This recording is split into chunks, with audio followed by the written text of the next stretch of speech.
ನನ್ನ ಅನಿಸಿಕೆ ಶೋಭಾ ಕರಂದ್ಲಾಜೆನೇ ಬರ್ತಾರೆ. ಶೋಭಾ ಕರಂದ್ಲಾಜೆ ವರ್ಚಸ್ಸಲ್ಲಿ ವಿನ್ ಆಗೋಲ್ಲ, ಇದು ಮೋದಿ ವರ್ಚಸ್ಸಲ್ಲಿ ವಿನ್ ಆಗ್ಬೇಕು ಅಷ್ಟೇ. ದುಡ್ಡಿದ್ದವನೇ ದೊಡ್ಡಪ್ಪ ಕಾಂಗ್ರೆಸ್ ಅಲ್ಲಿ. ಅವನೊಟ್ಟಿಗೆ ಈ ಕಾಂಗ್ರೆಸ್ನವರು ಹುಚ್ಚ ನಮ್ಮ ರಾಹುಲ್ ಗಾಂಧಿ, ಅವನಿಗೆ ಸ್ವಲ್ಪ ತಲೆ ಇಲ್ಲ, ಮಾತಾಡಬೇಕು, ನ್ಯಾಷನಲ್ ಲೀಡರ್ ಅವನು, ಮಾತಾಡುವಾಗ ಜಾಗ್ರತೆ ಇರಬೇಕು. ಏನು ಮಾತಾಡ್ತಾನೆ ಅವನಿಗೆ ಗೊತ್ತಿಲ್ಲ. ಅವ್ರಿಗಿನ್ನ ಎಳಸು ಸಾಬಿಗಳ ಇವರಿಗೆ 10,000 ಕೋಟಿ ಇಮಾಮ್ ಇದು ಮಾಡೋದು, ಅವರಿಗೆ ಎಲ್ಲ ಮಾಡೋದು, ಮುಸ್ಲಿಮ್ಸ್ ತುಷ್ಟೀಕರಣ ಮಾಡ್ತಾರಲ್ಲ, ಈ ಪಕ್ಷಕ್ಕೆ ಮಾತ್ರ ನಾವು ಓಟ್ ಹಾಕಲ್ಲ. ಇಂಥ ಕಚ್ಚಡ ಇವನು MP ಅವರೆಲ್ಲ ನಮ್ಮ ಬ್ರದರ್ಸ್.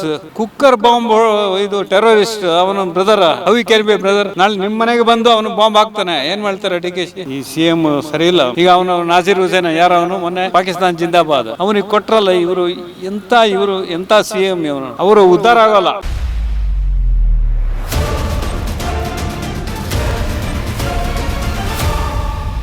ಸರ್, ತಮ್ಮ ಹೆಸರು? ವಿಶ್ವನಾಥ್ ಪ್ರಭು. ಲೋಕಸಭಾ ಚುನಾವಣೆ ಹತ್ರ ಬರ್ತಾ ಇದೆ. ಬೆಂಗಳೂರು ಉತ್ತರದಿಂದ ಈಗ ಆಲ್ರೆಡಿ ಟಿಕೆಟ್ ಅನೌನ್ಸ್ ಆಗಿದೆ. ಬಿಜೆಪಿಯಿಂದ ಶೋಭಾ ಕರಂದ್ಲಾಜೆ ಅವರು, ಕಾಂಗ್ರೆಸ್ನಿಂದ ಪ್ರೊಫೆಸರ್ ರಾಜೀವ್ ಗೌಡ ಅವರು. ಯಾರು ಗೆಲ್ಬಹುದು ಸರ್? ಶೋಭಾ ಕರಂದ್ಲಾಜೆ ವರ್ಚಸ್ಸಲ್ಲಿ ವಿನ್ ಆಗೋಲ್ಲ, ಇದು ಮೋದಿ ವರ್ಚಸ್ಸಲ್ಲಿ ವಿನ್ ಆಗ್ಬೇಕು ಅಷ್ಟೇ. ಓಕೆ. ಹಾಲಿ MP ಆಗಿರುವಂತಹ ಸದಾನಂದ ಗೌಡರು ಅಸಮಾಧಾನವನ್ನ ವ್ಯಕ್ತಪಡಿಸ್ತಾ ಇದ್ರು. ಬಂಡಾಯದ ಬಿಸಿ ಕೂಡ ಜೋರಾಗಿದೆ. ಸೊ ಇದೆಲ್ಲ ಒಂದ್ ಕಡೆ ಹಿನ್ನಡೆ ಆಗತ್ತಾ? ಕೇಳಿ, ಅವರಷ್ಟು ಎಂಜಾಯ್ ಮಾಡಿದವರು ಯಾರು ಇಲ್ಲ. ಇಂಥ ಕಚ್ಚಡ ಇವನು MP ಇವನು ಸದಾನಂದ ಗೌಡ. ಏನು ಕೆಲಸಗಳನ್ನ ಮಾಡಿಸಿಲ್ವಾ ಸರ್ ಹಾಗಾದ್ರೆ ಅವ್ರ ಟರ್ಮ್ ಅಲ್ಲಿ? ಮಾಡಿದ್ರು, ನಿಮ್ಗೆ ಇಷ್ಟು ಪೋಸ್ಟಿಂಗ್ ಕೊಟ್ಟರು. ನಾನು ಲಾಸ್ಟಿಗೆ ನಾನು BJP ಬಿಡ್ತೇನೆ ಅಂದ್ರೆ ಅರ್ಥ ಇದೆ ಇದು. ನನಗೆ ಸೀಟ್ ಕೊಟ್ಟಿಲ್ಲ ಅಂತೇಳಿ. ನನ್ನ ಮಗಂದು ರೇಪ್ ಕೇಸ್ ಇತ್ತು, ಎಲ್ಲ ಆಯಿತು, ಅದೆಲ್ಲ ಪೊಲಿಟಿಕಲಲ್ಲಿ ಮ್ಯಾನೇಜ್ ಮಾಡಿದವನು ಸದಾನಂದ ಗೌಡ. ವೇಸ್ಟ್. ಅದ ಬದಲು ಅವನು ಯಾರೇ ಇರಲಿ, ಕಾಂಗ್ರೆಸ್ನವರೇ ಇರಲಿ, ನನಗೇನು ಬೇಸರ ಇಲ್ಲ, ಬರಲಿ ಅವರು ಕಾಂಗ್ರೆಸ್ನವರು. ಬಟ್ ಈ ಸದಾನಂದ ಗೌಡನಂತವರು ಬರಬಾರ್ದು. ಅಂದ್ರೆ ನೀವು ಹೇಳ್ತಾ ಇರೋದು ರಾಜ್ಯದ ಜನರು BJP ಅಭ್ಯರ್ಥಿಗಳನ್ನ ನೋಡಿ ಮತ ಹಾಕಲ್ಲ, ನರೇಂದ್ರ ಮೋದಿಗಾಗಿ ಮತ ಹಾಕ್ತಾರೆ ಅಂತಾನ? ಹಾಕ್ತಾರೆ, ಪಕ್ಕ ಹಾಕ್ತಾರೆ. ಆದರೆ ಈಗ ಏನಂದ್ರೆ ನೀವು ಹೇಳಿದಾಗೆ 1 ಸೀಟ್ ಇದ್ದದ್ದು 8 ಸೀಟ್ ಇರ್ಬೋದು ಕಾಂಗ್ರೆಸ್ಗೆ ಈ ಸಲ. ಬಿಕಾಸ್ ಆಫ್ ಆಲ್ ಇದು ಪ್ರೋಗ್ರಾಮ್ ಎಲ್ಲ ಫ್ರೀ ಬಸ್ ಅದು ಇದೆಲ್ಲ ಸಿಗ್ಬೋದು. 8 ಇವರಿಗೊಂದು 20 ಅಲ್ಲ 18 20 ಬರ್ಬೋದು. JDS ಒಂದು 2 ಬರ್ಬೋದು. ಆಯಿತಾ? JDS ಭಾರಿ ಹುಷಾರು. ಯಾಕೆ ಗೊತ್ತಾ? JDSನವ್ರದ್ದು ಈ ಇಲೆಕ್ಟ್ರಲ್ ಬಾಂಡ್ಸಲ್ಲಿ ಸಹ ಅವ್ರದ್ದು ಇದಿದೆ, ಕೈ ಇದೆ, ದುಡ್ಡು ಎಲ್ಲ. ಎಷ್ಟೋ ಜನ SDKನೂ ಹೇಳಿದ್ದಾರೆ ನಾವು ದುಡ್ಡು ಇಸ್ಕೊಂಡಿದ್ದೇವೆ ಅಂತೇಳಿ.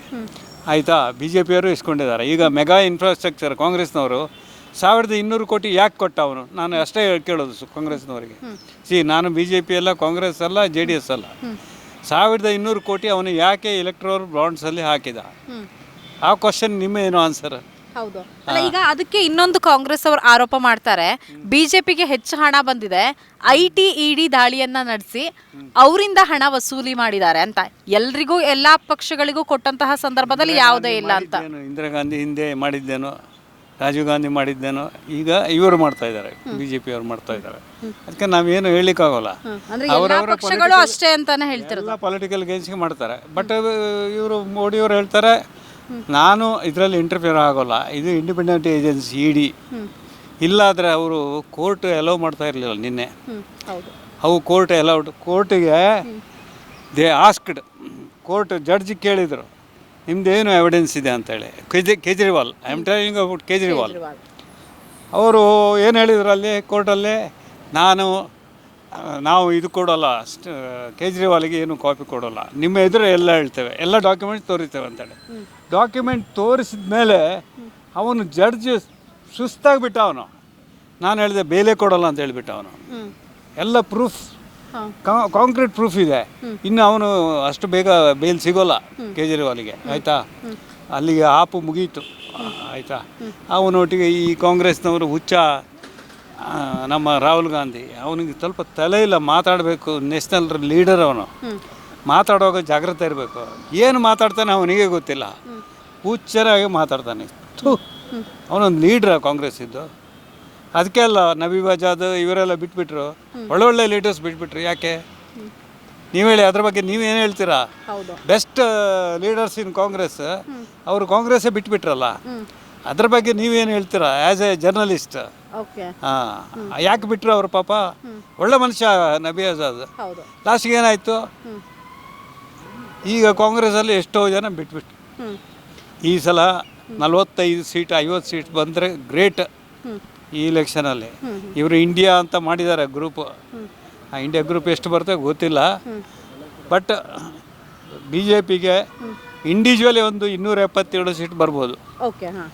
ಮತ್ತೆ ಬೇರೆಯವರೆಲ್ಲ ಸೇರಿಸಿ ಒಂದು 350 ಬರ್ಬೋದು ಅಷ್ಟೇ. ಬೆಂಗಳೂರು ಉತ್ತರ ಅಂತ ಬಂದ್ರೆ ಬಿಜೆಪಿ ಅಭ್ಯರ್ಥಿ ಗೆಲ್ತಾರ, ಕಾಂಗ್ರೆಸ್ ಅಭ್ಯರ್ಥಿನ ಹಾಗಾದ್ರೆ? ಮೋಸ್ಟ್ಲಿ ಈ ಬಿ ಜೆ ಪಿ ಅಭ್ಯರ್ಥಿ ಮೋಡಿ ನೋಡಿ ವೋಟ್ ಹಾಕ್ತಾರೆ, ನಾಟ್ ಇಂಡಿವಿಜುವಲ್. ಓಕೆ, ಯಾಕಂದ್ರೆ ಶೋಭಾ ಕರಂದ್ಲಾಜೆ ಅವ್ರ ಬಗ್ಗೆ ಉಡುಪಿ ಚಿಕ್ಕಮಗಳೂರು ಲೋಕಸಭಾ ಕ್ಷೇತ್ರದಲ್ಲಿ ಆಲ್ರೆಡಿ ಗೋ ಬ್ಯಾಕ್ ಶೋಭಕ್ಕ ಅಭಿಯಾನ ಶುರುವಾಗಿತ್ತು. ಸ್ಟಾಕ್ ಅವಳು ಕರಂದ್ಲಾಜೆ ಲೂಸ್ ಸ್ಟಾಕ್. ಇದೆಲ್ಲ ಮೊನ್ನೆ ತಮಿಳ್ನಾಡಿನವನು ಅವನು ಬಾಂಬರ್ ಅಂತ ಹೇಳ್ಬಾರ್ದಿತ್ತು. ಅದೆಲ್ಲ ಈ ಟೈಮಲ್ಲಿ ಇಲೆಕ್ಷನ್ ಟೈಮಲ್ಲಿ ಆ ಥರ ಸ್ಟೇಟ್ಮೆಂಟ್ ಎಲ್ಲ ಕೊಡಬಾರ್ದು. ಒಂದು ರೆಸ್ಪಾನ್ಸಿಬಲ್ ಎಂ ಪಿ ಆಗಿ ನೀವು ಆ ಥರ ಮಾತಾಡಬಾರ್ದು, ಯಾವಾಗಲೂ ನಿಜವಾಗಿ ಮಾತಾಡಬಾರ್ದು. ನಾನು ಯಾರಿಗೂ ಸಪೋರ್ಟ್ ಮಾಡಲ್ಲ, ಬಿ ಜೆ ಪಿ ಕಾಂಗ್ರೆಸ್ ಎಲ್ಲ. ಬಟ್ ಜನರಲ್ ಆಗಿ ಹೇಳೋದು, ಮಾತಾಡುವಾಗ ಜಾಗ್ರತೆ ಇರಬೇಕು, ನಾಲಿಗೆ ಕರೆಕ್ಟಾಗಿರಬೇಕು. ಸುಮ್ಮನೆ ಮಾತಾಡ್ಕೊಂಡು ಹೆಸರು ಹಾಳು ಮಾಡಿಕೊಂಡು ಏನು ಜನ ಪಬ್ಲಿಕ್ ಗೊತ್ತಾಗಲ್ಲ. ಈಗ ಅವ್ರು ಕೊಡ್ತಾ ಇರುವಂತಹ ಸ್ಟೇಟ್ಮೆಂಟ್ ಏನಾದರೂ ಅವರಿಗೆ ಹಿನ್ನಡೆ ಆಗತ್ತಾ ಹಾಗಾದ್ರೆ ಎಲೆಕ್ಷನ್ ಅಲ್ಲಿ? ಹಿನ್ನಡೆ ಅದು ಬಿ ಜೆ ಪಿಯಿಂದ ಆಗಲ್ಲ. B J P voters B J P ಕೊಡ್ತಾರೆ, ಅದು ಏನೂ ಆಗೋಲ್ಲ. ಆದ್ರೆ ಮೋದಿಗೋಸ್ಕರ ಓಟ್ ಹಾಕೋದು, ಮೋದಿಗೋಸ್ಕರ ಓಟ್ ಹಾಕ್ತಾರೆ, ಅವಳಿಗೋಸ್ಕರ ಯಾರು ಓಟ್ ಆಗೋಲ್ಲ. ಸತ್ಯವಾಗಿ ಹೇಳ್ತೇನೆ ನಿಮಗೆ, it is not Karandlaje, it is between Congress and Modi ಅಷ್ಟೇ. ಬಟ್ ನೆಕ್ಸ್ಟ್ ಅವರೇ ಎಂ ಪಿ ಆದರೆ ಹೇಗಿರ್ಬೋದು? ಅಲ್ಲ, ಅವರು ಎಂ ಪಿ ಆದರೆ ಏನಿಲ್ಲ. ಬಟ್ ನೀವು ಹೇಳಿದ ರಾಜೇಗೌಡರು, if is a good person, ನಾವು ಅವರಿಗೆ ಓಟ್ ಹಾಕ್ತೇವೆ. ನಿಜವಾಗಿ ಹೇಳ್ತೇನೆ, ಈಸ್ ಎ ಗುಡ್ ಪರ್ಸನ್. ನಾವು ಈಗ ನೀವು ಹೇಳಿದ್ರಲ್ಲ, ಈಗ ಈ ಥರ ಇದೆ ಅಂತ, ಈ ಲೈಕ್ ಹಿಮ್, ಆಯಿತಾ. ಬಟ್ ಏನು ಅಂದರೆ ಕಾಂಗ್ರೆಸ್ಸಿಗೆ ನಾವು ಓಟ್ ಹಾಕಲ್ಲ. ಯಾಕೆ ಗೊತ್ತಾ, ಇವರು ಇದ್ದಾರೆ ಇಲ್ಲಿ, ನಾನು ಯಾರಂತ ಹೇಳಲ್ಲ, ಎಲ್ಲ ಸಾಬಿಗಳಿಗೆ, ನಮ್ಮ ಹಿಂದೂಗಳ ದುಡ್ಡೆಲ್ಲ ಸಾಬಿಗಳ ಇವರಿಗೆ 10,000 ಕೋಟಿ ಇಮಾಮ್ ಇದು ಮಾಡೋದು, ಅವರಿಗೆ ಎಲ್ಲ ಮಾಡೋದು, ಮುಸ್ಲಿಮ್ಸ್ ತುಷ್ಟೀಕರಣ ಮಾಡ್ತಾರಲ್ಲ, ಈ ಪಕ್ಷಕ್ಕೆ ಮಾತ್ರ ನಾವು ಓಟ್ ಹಾಕೋಲ್ಲ. ನಿಜವಾಗಿ ಹೇಳ್ತಾರೆ. ಅಂದರೆ ಓಲೈಕೆ ರಾಜಕಾರಣ ಮಾಡ್ತಿದೆ ಅಂತ 100% ಆಲ್ ಓವರ್ ಇಂಡಿಯಾ ಮಾಡ್ತಾ ಇದೆ. ಅವರು ಉದ್ಧಾರ ಆಗೋಲ್ಲ. ಅದು ಕಾಂಗ್ರೆಸ್ ಮುಕ್ತ ಭಾರತ ಅಂತ ಇವನು ಮೋಡಿ ಹೇಳಿದ್ದು, ಅದು ಆಗುತ್ತೆ, ನಿಜವಾಗಿ ಆಗುತ್ತೆ, ಆಯಿತಾ. ಬಟ್ ಕಾಂಗ್ರೆಸ್ ಬಂದರೆ ನಾಳೆ ನಿಮ್ಮ ಮನೆಗೆ ಮುಸ್ಲಿಮ್ಸ್ ಬಂದು ಅಟ್ಯಾಕ್ ಮಾಡಿ ಎಲ್ಲ ನಿಮ್ಮ ಮಕ್ಕಳು ರೇಪ್ ಮಾಡೋದು ಎಲ್ಲ ಏನೆಲ್ಲ ಮಾಡಿ ಹೋಗ್ತಾರೆ ಅವರು. ಇಲ್ಲೇ ಕರ್ನಾಟಕದಲ್ಲಿ ಸ್ಟಾರ್ಟ್ ಆಗುತ್ತೆ ಅದು, because of the present C M. Okay, ಈ ಸಿ ಎಮ್ ಸರಿ ಇಲ್ಲ ಅವನು ಇವನು. ನನ್ನ ಎಲ್ಲ ಬ್ರದರ್ಸ್ ಅಂತ ಹೇಳ್ತಾನೆ ನಮ್ಮ ಡಿ ಕೆ ಶಿ, ಎಲ್ಲ ಕುಕ್ಕರ್ ಬಾಂಬರ್ ನನ್ನ ಬ್ರದರ್ಸ್ ಅಂತೆ. ಇಂಥವ್ರು ಬಾಂಬರ್ಸಿಗೆ ಇವರು ಏನು ಹೇಳೋದಮ್ಮ, ನಾನು ನಿಜವಾಗಿ very sad to say, really bad this. ಈ ಕಾಂಗ್ರೆಸ್ದವ್ರು ಇಷ್ಟು ಕೆಳಗೆ ಬರಬಾರ್ದು, ಒಂದು ಲೆವೆಲಲ್ಲಿ ಇರಬೇಕು. ಈ ಥರ ಅವರೆಲ್ಲ ನಮ್ಮ ಬ್ರದರ್ಸ್. ಕುಕ್ಕರ್ ಬಾಂಬ್ ಇದು ಟೆರರಿಸ್ಟ್, ಅವನು brother, how you can be brother? ನಾಳೆ ನಿಮ್ಮ ಮನೆಗೆ ಬಂದು ಅವನು ಬಾಂಬ್ ಹಾಕ್ತಾನೆ, ಏನು ಮಾಡ್ತಾರೆ ಡಿ ಕೆ ಶಿ? ಈಗ ನೋಡಿ, ಅಲ್ಲಿ ದೊಡ್ಡ ಗಲಾಟೆ ಆಗ್ತಾಯಿದೆ, ಮಂಜುನಾಥ್ ಮತ್ತು ಇವರು ಡಿ ಕೆ ಸುರೇಶ್. ಅಲ್ಲಿ ಏನಾಗುತ್ತೆ, ಕುಕ್ಕರ್ ಎಲ್ಲ ಕಡೆ ಸಪ್ಲೈ ಆಗ್ತಾಯಿದೆ, ಎಲ್ಲ ಮನೆಗೆ. ಯಾರು? ಡಿ ಕೆ ಸುರೇಶ್ ಅವರ ಕಡೆಯಿಂದ ರಾತ್ರಿ, ಬೆಳಿಗ್ಗೆ ಆಗೋಲ್ಲ, ರಾತ್ರಿ ಎಲ್ಲ ಸಪ್ಲೈ ಆಗುತ್ತೆ. ಅದಕ್ಕೆ ಯಾರು ಪ್ರೂವ್ ಮಾಡ್ತಾರೆ? ಎಲೆಕ್ಷನ್ ಕಮಿಷನಿಗೆ ಯಾರು ಪ್ರೂವ್ ಮಾಡಲಿಕ್ಕೆ ಆಗೋಲ್ಲ. ಅವ್ರಿಗೆ ಬಲ ಇದೆ, ದುಡ್ಡಿದೆ, ಮಾಡ್ತಾರೆ. ಮಾಡಲಿ, ಅವರು ಮಾಡಲಿ. Is a good worker D K she plus ಇವರು ದೇ ಆರ್ ಗುಡ್ ವರ್ಕರ್ಸ್. ಪಾಪ ಡಿ ಕೆ ಶಿ ಇಂದಲಾಗಲೇ ಈ ಕಾಂಗ್ರೆಸ್ ಬಂದದ್ದು ಈ ಸಲ, ನಾಟ್ ಸಿದ್ದರಾಮಯ್ಯ. ನಿಜವಾಗಿ ಹೇಳ್ತೇನೆ ನಾನು, ಡಿ ಕೆ ಶಿಯಿಂದಲೇ ಈ ಗೌರ್ಮೆಂಟ್ ಬಂದದ್ದು. 135 ಮೆಂಬರ್ಸ್ ಅಲ್ಲ, 135 ಮೆಂಬರ್ಸ್ ತರಬೇಕಾದ್ರೆ ಅದು ಕೆಪಾಸಿಟಿ. ಅದು ಡಿ ಕೆ ಶಿ, ನಾನು ಆ್ಯಕ್ಚುಲಿ ಅವನು ಎಷ್ಟೇ ರೌಡಿ ಏನೇ ಇರಲಿ, ಬಟ್ ಈ ಹ್ಯಾಸ್ ಮ್ಯಾನೇಜ್ಡ್, ಈ has brought Congress name and fame. ಹೌದಾ? ಸೊ ಡಿ ಕೆ ಶಿಯನ್ನು ನಾವು ಬೈಯುವಂತಿಲ್ಲ. ಡಿ ಕೆ ಶಿ ಅವರ ಬ್ರದರ್ ಸುರೇಶ್ ಅವರು ಕೆಲಸ ಮಾಡಿದ್ದಾರೆ ಅಲ್ಲಿ. ನಾನು ಇದು ನೋಡಿದೆ, ವೀಡಿಯೋಸ್ ನೋಡಿದೆ, ರಿವ್ಯೂಸ್ ನೋಡಿದೆ. ಪಬ್ಲಿಕ್ ಅವರಿಗೆ ಸಪೋರ್ಟ್ ಮಾಡ್ತಾರೆ. ಯಾರೇ? ಡಿ ಕೆ ಶಿ ಬ್ರದರಿಗೆ. ಡಿ ಕೆ ಶಿಗೂ ಸಪೋರ್ಟ್ ಇದೆ, ಇಲ್ಲ ಅಂತಲ್ಲ. D K Shi is a good person. But ಏನಂದ್ರೆ ಪಾಪ ಸ್ವಲ್ಪ ಎಣ್ಣೆ ಹೊಡಿತಾರೆ, ಡೈಲಾಗ್ ಹೊಡಿತಾರೆ, ಏನು ಮಾಡಲಿಕ್ಕಾಗಲ್ಲ. ಏನು ಮಾಡೋದು? ಅವರವರ ಇದು ಬ್ಯಾಡ್ ಲಕ್, ಒಂದೊಂದು ಅಭ್ಯಾಸ ಇದೆ. ಬಟ್ ಅವರನ್ನು ಯಾರೂ ಇದು ಮಾಡಲಿಕ್ಕಾಗಲ್ಲ. ಬಟ್ ನಾನು ಒಂದೇ ಹೇಳೋದು, ಜನ ಪಾರ್ಟಿ ನೋಡಿದರೆ ಬಿ ಜೆ ಪಿ ಬರುತ್ತೆ, ಜನ ಪರ್ಸನ್ ನೋಡಿದರೆ ಕಾಂಗ್ರೆಸ್ ಬರುತ್ತೆ. ನೀವು ಹೇಳಿದ್ದು ಬ್ಯಾಂಗ್ಳೂರು ಬೆಂಗಳೂರಿನಲ್ಲಿ. Okay sir, thank you sir. ತಮ್ಮ ಹೆಸರು? ಲಕ್ಷ್ಮೀಕಾಂತ್ ಅಂತ. ಓಕೆ, ಈಗ ಬೆಂಗಳೂರು ನಾರ್ತ್ ಅಚ್ಚರಿಯ ಅಭ್ಯರ್ಥಿಗಳು ಅಂತಾನೆ ಹೇಳ್ಬೋದು. ಶೋಭಾ ಕರಂದ್ಲಾಜೆ ಜೊತೆಗೆ ಪ್ರೊಫೆಸರ್ ರಾಜೀವ್ ಗೌಡ, ಯಾರು ಗೆಲ್ಬೋದು ಸರ್? ನನ್ನ ಅನಿಸಿಕೆ ಶೋಭಾ ಕರಂದ್ಲಾಜೆನೇ ಬರ್ತಾರೆ. ಓಕೆ, ಯಾಕೆ ಹಾಗೆ ಅನ್ನಿಸ್ತಾ ಇದೆ? ಜೊತೆಗೆ ಉಡುಪಿ ಈಗ ಚಿಕ್ಕಮಂಗ್ಳೂರಲ್ಲಿ ಅವರಿಗೆ ಗೋ ಬ್ಯಾಕ್ ಶೋಭಕ್ಕ ಅನ್ನೋ ಕ್ಯಾಂಪೇನ್ ನಡೆದಿತ್ತು. ಸೊ ಅಲ್ಲಿ ಟಿಕೆಟ್ ಕೊಡಬಾರ್ದು ಅಂತ. ಸದ್ಯಕ್ಕೆ ಬೆಂಗಳೂರು ಉತ್ತರ ಕೊಟ್ಟಿದ್ದಾರೆ. ಗೆಲ್ತಾರ ಹಾಗಾದ್ರೆ? ಹೇಳ್ತಾರೆ ಅಂದರೆ ಕಾಮನ್ ಪೀಪಲ್ಲು ಇವರೆಲ್ಲ ಶೋಭಾ ಕರಂದ್ಲಾಜೆ ಅಂದರೆ ಎಲ್ರಿಗೂ ಗೊತ್ತಿರೋದು. ರಾಜೀವ್ ಗೌಡ ಅಷ್ಟು ಗೊತ್ತಿಲ್ಲ. ಯಾರು ಓದೋ ಇದರಲ್ಲಿ ಇರ್ತಾರೆ ಎಜುಕೇಷನ್ಸು, ಅವ್ರಿಗೆ ಬ್ಯಾಕ್ಗ್ರೌಂಡ್ ಗೊತ್ತಿರೋರು ಗೊತ್ತಿದೆ. ಎಲ್ರಿಗೂ ಕಾಮನ್ ಪೀಪಲ್ಗೆ ರಾಜೀವ್ ಗೌಡ ಅಂತ ಗೊತ್ತಿಲ್ಲ. ಓಕೆ, ಅವರು ರಾಜ್ಯಸಭಾ ಸದಸ್ಯರಾಗಿದ್ರು. ಸೊ ಶಿಕ್ಷಣ ಎಕ್ಸ್ಪರ್ಟ್ಸ್ ಕೂಡ, ಎಜುಕೇಷನ್ ಎಕ್ಸ್ಪರ್ಟ್. ಎಜುಕೇಷನ್ ಎಕ್ಸ್ಪರ್ಟ್ ಆ ಲೆವೆಲಲ್ಲಿರೋರಿಗೆ ಗೊತ್ತಾಗುತ್ತೆ ವಿನ ಕಾಮನ್ ಪೀಪಲ್ ಇರೋರಿಗೆ ಗೊತ್ತಿಲ್ಲ ರಾಜೀವ್ ಗೌಡ ಯಾರು. ಓಕೆ, ಈಗ ಶೋಭಾ ಕರಂದ್ಲಾಜೆ ಅಂತ ಬಂದರೆ ಅವ್ರ ಸ್ಟೇಟ್ಮೆಂಟ್ಗಳನ್ನ ಗಮನಿಸಿದಾಗ ಜನರು ಅದ್ರ ಬಗ್ಗೆ ಅಸಮಾಧಾನವನ್ನು ವ್ಯಕ್ತಪಡಿಸ್ತಾರೆ. ಸೊ ಅದೆಲ್ಲವೂ ಕೂಡ ಚುನಾವಣೆಯಲ್ಲಿ ಅವರಿಗೆ ಹಿನ್ನಡೆ ಆಗತ್ತಾ? ಏನೋ ಕೆಲವು ಬಾಯಿ ತಪ್ಪಿ ಬಂದಿರುತ್ತೆ ವಿನ ಬೇಕು ಅಂತ ಹೇಳಿರೋದಿಲ್ಲ. ಅವರು ನಾವು ಹಿಂದುತ್ವ ನಾವು ಬೆಳೆಸಬೇಕು ಮಾಡಬೇಕು ಅನ್ನೋ ಒಂದು ಉದ್ದೇಶದಿಂದ ನಮ್ಮ ಜನಗಳಿಗೆ ಒಂದು ಆಗ್ತಾಯಿದೆ. ಹನುಮಾನ್ ಚಾಲೀಸ್ ಹಾಕೋದು ಅವರು ಅಬ್ಜೆಕ್ಟ್ ಮಾಡೋದ್ರಿಂದ ಆ ಒಂದು ರೋಷಾವೇಶದಲ್ಲಿ ಹೇಳಿರ್ತಾರೆ. ಅದನ್ನೇ ಇವರು ದೊಡ್ಡದು ಇದೇ ಅಸ್ತ್ರ ಸಿಗುತ್ತೆ ಅಂತ ಇದು ಎಲೆಕ್ಷನ್ ನೀತಿ ಸಂಹಿತೆ ಬಂದ್ಬಿಟ್ಟಿದೆ ಅಂತ ಇದೆಲ್ಲ ಮಾಡ್ತಾ ಇದ್ದಾರೆ. ಅದಕ್ಕೆ ಮುಂಚೆ ಎಷ್ಟು ಜನ ಏನು ಮಾತಾಡಿಲ್ಲ. ಹಾಗಾದ್ರೆ ಬೆಂಗಳೂರು ಉತ್ತರದಲ್ಲಿ ಈ ಬಾರಿ ಕೂಡ ಬಿಜೆಪಿ ಅಭ್ಯರ್ಥಿಯೇ ಬರ್ತಾರೆ? ಖಂಡಿತವಾಗ್ಲೂ ಬರ್ತಾರೆ. ಓಕೆ, ನರೇಂದ್ರ ಮೋದಿ ಅವ್ರ ಬಗ್ಗೆ ಏನು ಹೇಳ್ತೀರಾ ಸರ್? ನರೇಂದ್ರ ಮೋದಿ ಅವ್ರ ಬಗ್ಗೆ ಏನು ಮಾತಾಡೋದೇ ಇಲ್ಲ. ಅವರಷ್ಟು ಪ್ರಪಂಚಕ್ಕೆ ಎಲ್ರಿಗೂ ಸಾಧನೆ ಮಾಡಿ ತೋರಿಸಿದಾರಲ್ಲ, ಅದಕ್ಕಿಂತ ಬೇಕಾ? ಅವ್ರು ಬಿಟ್ಟರೆ ಯಾವ ವ್ಯಕ್ತಿನೂ ಸರಿ ಇಲ್ಲ. ಓಕೆ, ಮೋದಿ ನೋಡಿಕೊಂಡೇ ಎಲ್ಲ ಇದಾಗೋದು. ಓಕೆ, ರಾಹುಲ್ ಗಾಂಧಿ ಅವ್ರ ಬಗ್ಗೆ ಏನು ಹೇಳ್ತೀರಾ? ರಾಹುಲ್ ಗಾಂಧಿ ಬಗ್ಗೆ ಏನೂ ಮಾತಾಡೋದಿಲ್ಲ. ಅವ್ರಿಗಿನ್ನ ಎಳಸು, ಓಕೆ, ಇನ್ನು ಅವರು ಮೆಚ್ಯೂರಿಟಿ ಪರ್ತಂದು ಅಲ್ಲೇ ಅಲ್ಲ ಹೇಳ್ತೀನಿ. ಅವ್ರು ಓದಿದಾರೋ ಇಲ್ವೋ ಏನು ಅನ್ನೋದೇ ಅವರಾಗೆ ಅವರೇ ತೋರಿಸ್ಕೊತಾರೆ. ಎಲ್ಲ ಪುಡಾರಿಗಳು ಹೇಳ್ಕೊಡ್ತಾ ಇರ್ತಾರೆ, ಪಕ್ಕದಲ್ಲಿ ನೋಡ್ತಾ ಇರ್ತೀವಲ್ಲ, ಅವ್ರ ಸ್ವಂತದಲ್ಲಿ ಏನು ಮಾತಾಡೋದು ಏನು ಕಲ್ತಿಲ್ಲ. ಓಕೆ, ಈಗ ಲೋಕಸಭಾ ಚುನಾವಣೆಗಾಗಿ ಬಿಜೆಪಿ ಮತ್ತು JDS ಮೈತ್ರಿ ಮಾಡ್ಕೊಂಡಿದೆ. ಏನು ಹೇಳ್ತೀರಾ ಇದಕ್ಕೆ? ಮೈತ್ರಿ ಮಾಡ್ಕೊಂಡಿರೋದು ಒಂದು ಒಳ್ಳೆಯ ಲಕ್ಷಣನೇ. ಬರಬೇಕು ಆ ಮೈತ್ರಿ ಬಂದರೆ ಒಳ್ಳೆಯದೇ. ಓಕೆ, ನಿಮ್ಮ ಪ್ರಕಾರ 28 ಲೋಕಸಭಾ ಕ್ಷೇತ್ರದಲ್ಲಿ ಯಾವ್ಯಾವ ಪಕ್ಷ ಎಷ್ಟೆಷ್ಟು ವಿನ್ ಆಗ್ಬೋದು? ಇವರು 25 ತೊಗೊಂಡಿದ್ದಾರೆ ಕಾಂಗ್ರೆಸ್, ಇದು BJPನವರು 3 JDS ತೊಗೊಂಡಿದ್ದಾರೆ. 28ಕ್ಕೆ 28 ಬರುತ್ತೆ ಅಂತ ನನ್ನ. ಓಕೆ, ಕಾಂಗ್ರೆಸ್ಗೆ 1 ಸೀಟ್ ಕೂಡ ಬರಲ್ವಾ ಹಾಗಾದ್ರೆ? ಬರಲ್ಲ. ಓಕೆ, ಈಗ ಸ್ಟೇಟಲ್ಲೇನು ಕಾಂಗ್ರೆಸ್ ಗೌರ್ಮೆಂಟ್ ಇರೋದ್ರಿಂದ ಒಂದಷ್ಟು ಜನ ಲೆಕ್ಕಾಚಾರದಲ್ಲಿದ್ದಾರೆ. ಎಲ್ಲ ಯಂಗ್ಸ್ಟರ್ಸ್, ಎಲ್ಲ ಮಂತ್ರಿ ಮಕ್ಕಳುಗಳು ಎಲ್ಲ ಕುಟುಂಬಸ್ಥರೇ ಇದ್ದಾರೆ. ಕುಟುಂಬಸ್ಥರಿಂದ ಇನ್ನು ಅವ್ರಿಗೆ ಏನು ಗೊತ್ತಿದೆ? ಎಲ್ಲ 30 ವರ್ಷ 32 ವರ್ಷದವ್ರಿಗೆ ಅವ್ರಿಗೆ ಏನು ಅನುಭವ ಇದೆ ಅಂತ ಕೊಡ್ಬೇಕು ಹೇಳಿ. ಓಕೆ, ಏನೇನೂ ಅನುಭವ ಇಲ್ಲ, ಝೀರೋ ಅವ್ರಿಗೆ ಅನುಭವ. ಬೇರೆ ಇವಾಗ ಬೆಂಗಳೂರು ಸೆಂಟ್ರಲಲ್ಲಿ PC ಮೋಹನ್ ಇದ್ದಾರೆ.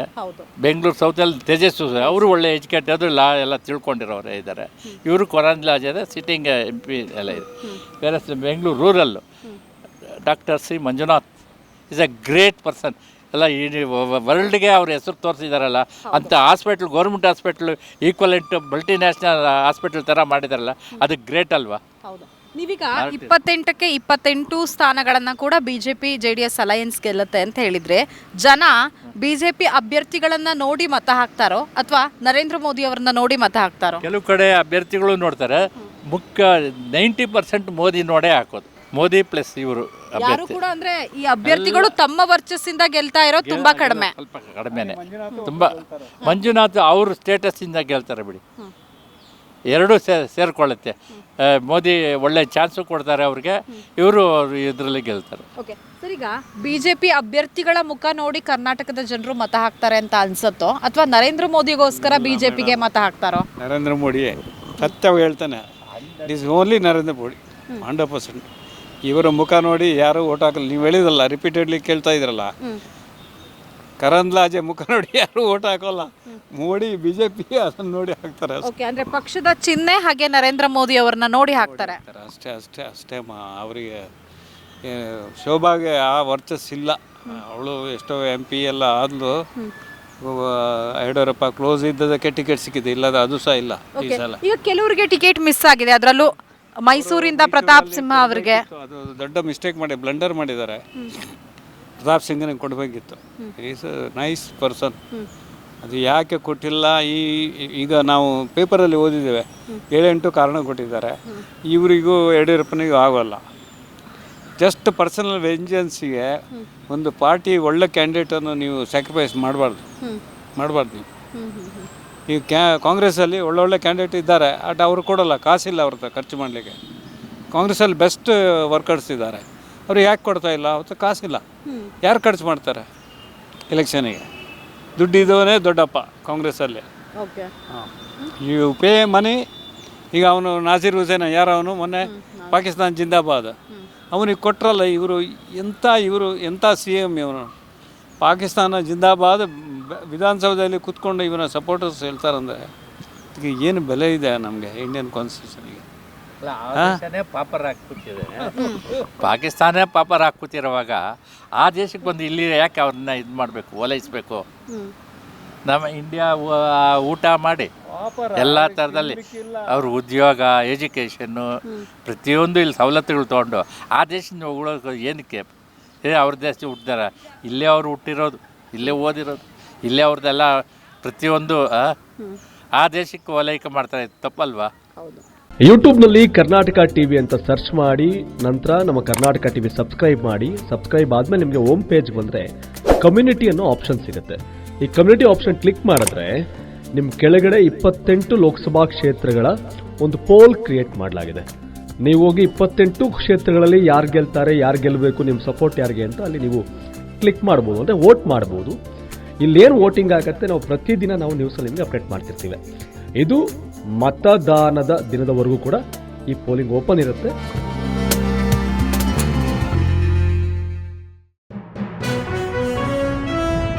ಜನ ಪ್ರತಿದಿನ ಟೈಮ್ ಸರಿಯಾಗಿ ಊಟ ಮಾಡ್ತಾರೋ ಬಿಡ್ತಾರೋ, ಆದರೆ ಪೊಲಿಟಿಕಲ್ ಟ್ರೆಂಡ್ ಏನಿದೆ ಅಂತ ಪ್ರತಿದಿನ ಪ್ರತಿ ಕ್ಷಣ ಕಾಯ್ತಿರ್ತಾರೆ. ಕರ್ನಾಟಕದ ಅಖಾಡದಲ್ಲಿ ಯಾವ ಅಭ್ಯರ್ಥಿ ಅಬ್ಬರಿಸಿದ್ರು ಮತ್ಯಾವ ಅಭ್ಯರ್ಥಿ ತತ್ತರಿಸಿದ್ರು ಅಂತ ನೋಡೋಕೆ ಕಾತರದಿಂದ ಕಾಯ್ತಿರ್ತಾರೆ. 28 ಕ್ಷೇತ್ರಗಳ ಪ್ರತಿದಿನದ ಪಬ್ಲಿಕ್ ಪಲ್ಸ್ ಏನು, ಪ್ರಚಾರದಲ್ಲಿ ಯಾರ ಮುಂದೆ ಯಾರ ಹಿಂದೆ ಎಲ್ಲ ಮಾಹಿತಿಯನ್ನ ನಾವು ಕೊಡ್ತೇವೆ. ಕರ್ನಾಟಕ ಕುರುಕ್ಷೇತ್ರ 28 ಕ್ಷೇತ್ರಗಳ ಡೈಲಿ ನ್ಯೂಸ್ ಪ್ರತಿದಿನ ರಾತ್ರಿ 8 ಗಂಟೆಗೆ.